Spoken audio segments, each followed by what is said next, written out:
The sea was restless that night, its waves crashing against the sides of our rescue vessel like relentless drums.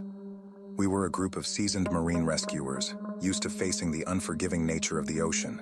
But little did we know, this night would push us beyond our limits, into a realm of terror we could never have imagined. As the storm raged on, our radio crackled to life with a distress signal. A cargo ship had gone silent in the heart of the tempest, and our team was called in to investigate. The coordinates led us into the heart of the churning sea, and as the storm clouds parted, a massive silhouette emerged from the mist. A colossal, abandoned ship. The vessel was ancient, its hull creaking and groaning as it swayed with the currents. It was a ghostly behemoth, seemingly untouched by time. The radio had mentioned nothing about an abandoned ship in the area. The mystery piqued our curiosity, and against our better judgment, we decided to board it. My heart pounded in my chest as we secured our rescue boat to the side of the gargantuan ship. The metal ladder clanged beneath my gloved hands as I climbed, each rung echoing through the vast emptiness around me. My teammates followed closely behind, their apprehension palpable in the tense air. As we stepped onto the decaying deck, a shiver ran down my spine. The ship felt alive, as if it held the memories of 1,000 voyages within its rusting walls. The corridors were a labyrinth of darkness, broken only by the weak beam of our flashlights. Oddly, there was no sign of struggle or wreckage, just an eerie silence that hung like a fog. We split into groups, each navigating the labyrinthine passages in search of any signs of life or clues about the ship's sudden abandonment. The walls seemed to whisper as we passed, the time-worn wood echoing with ghostly secrets. It was when we stumbled upon the ship's log that our sense of dread deepened. The log spoke of a routine voyage turned into a nightmare. The crew had reported strange sightings in the water, shadows that moved like liquid, lurking just beneath the surface. As the days passed, their paranoia grew, their minds haunted by the relentless, unnatural presence. And then, without warning, the entries ended abruptly.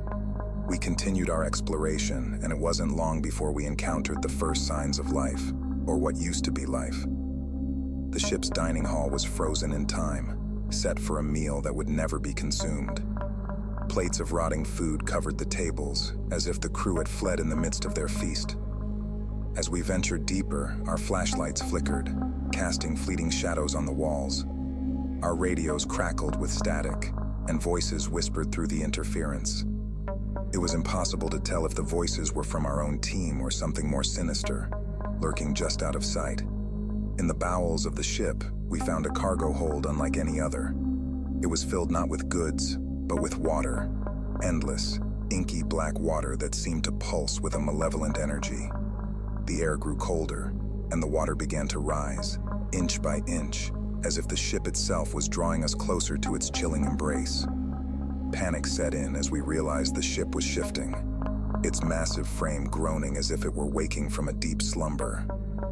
We rushed back through the winding passages, retracing our steps, but the ship seemed to twist and turn, disorienting us. The walls seemed to close in, the corridors growing tighter, and the whispers grew louder, a cacophony of indiscernible words that gnawed at our sanity. As we finally burst back onto the deck, we were met with a sight that defied reality. The storm that had raged above had vanished, replaced by an endless expanse of darkness. The ship floated in an abyss, disconnected from time and space. Our rescue boat was nowhere to be seen. Fear turned to desperation as we realized the ship was no longer abandoned. Figures moved in the shadows, twisted, contorted shapes that defied the laws of nature. Eyes glowed with a malevolent light, and as they approached, we saw the crew members of the ill-fated ship. They were spectral, their forms shifting and changing, trapped between the realm of the living and the dead. Their voices resonated through the air, a chorus of agony and despair. They spoke of an ancient evil that dwelled beneath the waves, a darkness that hungered for souls. The crew had unwittingly awakened it, and now they were condemned to wander the ship for eternity, tormented by the horrors they had unleashed. We were trapped, our fate entwined with that of the ship and its spectral inhabitants. Madness clawed at the edges of our minds as we realized the truth. We were now part of the ship's cursed crew. The whispers grew louder, the shadows more menacing, and the water continued to rise, threatening to consume us.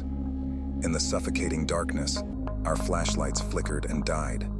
We were left in the company of the dead, surrounded by their mournful wails and the unrelenting void. As the water closed in, icy tendrils of terror gripped our hearts, and we knew that escape was impossible. And so, dear listener, it is from within the belly of this haunted abyss that I pen my final words. The ship drifts through the darkness, a forgotten relic carrying with it the echoes of a nightmare that will never end. If you ever find yourself on the open sea, beware the shadows that move beneath the waves, for there are ancient horrors that slumber beneath, waiting for the moment to awaken and claim their next victims.